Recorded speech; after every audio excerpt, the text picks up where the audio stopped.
kauhean juttu. Meinaat sä lihottaa, mutta kato, kun sä oot näin paljon pullaa laittanut köytään. Ne oli erikoistarjouksesta. Kuule, sä meinaat laittaa mut aivan lihavaksi, kuule.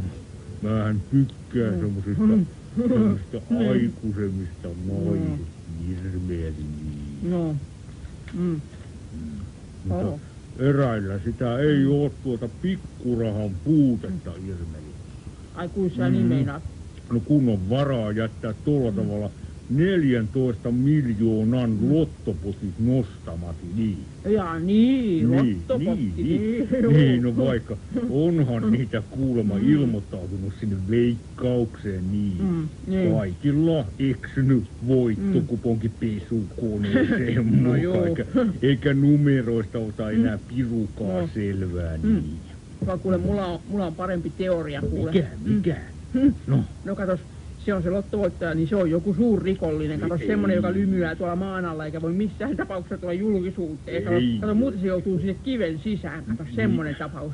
No, eihän se mikään pakko olisi nimeään paljasta.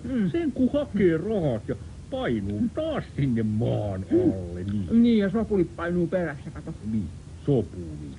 Meillä on kuule tässä maassa kauhea lauma verenhimoisia tutkivia journalisteja, kuule, joilla niillä ei ole näin kesäisin mitään hutkittavaa, kuule. No niin, no ei se ole sitten näköjään helppoa toikaa suurrikollisen elämä. Joo, ja kuule, siitä mulle tulikin mieleen. No sullahan noi aivot toi niinku maailmanlopun erellä varoitettu oikosulku. Ei, mutta hei Taisto, kuule, katos nyt kun kesälomat painaa päälle, niin kato, murtomiehet, ne on taas liikkeellä. Missä? Hainko mä haulikon? No nyt, hötkyile, kato. Nehän tulee sitten vasta, kun ne huomaa, että me on lähdetty lomille. No mistäs ne sen mukaan näkee? Uimarapylän jäljistä porraskäytävästä vai? No eikä. Kun ne kurkkii postiluukusta ja ne huomaa, ettei postia pitkiin aikoihin avattu. No, enhän mä laskuja avaa talvella. Ja sitten ne kuule vielä varmuuden vuoksi pidauttaa ovikelloja, jollei kukaan tuu avaamaan, niin nehän räplää kuule tiirikalla oven auki. Ai kauhee. Meinaa vaan, että kannattaisi ehkä suorittaa muutamia tommosia turvallisuustoimenpiteitä ennen kuin lähdetään sen lomille. No niin, mä tiedän. Laitetaan oveen meidän nimen tilalle, että Poliisi TV:n toimitus vain omalla vastuulla. Niin.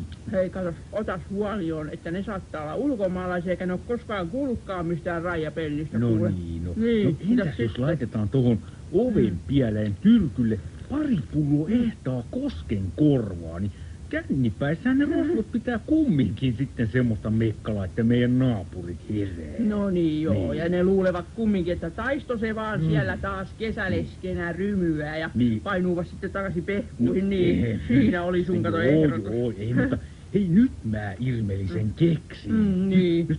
Joo, levitetään banaaninkuoria lattialle, eikö vaan? Ei, kun pyydetään se naapurin psykologia opiskeleva neiti-ihminen tänne kotimieheksi, niin.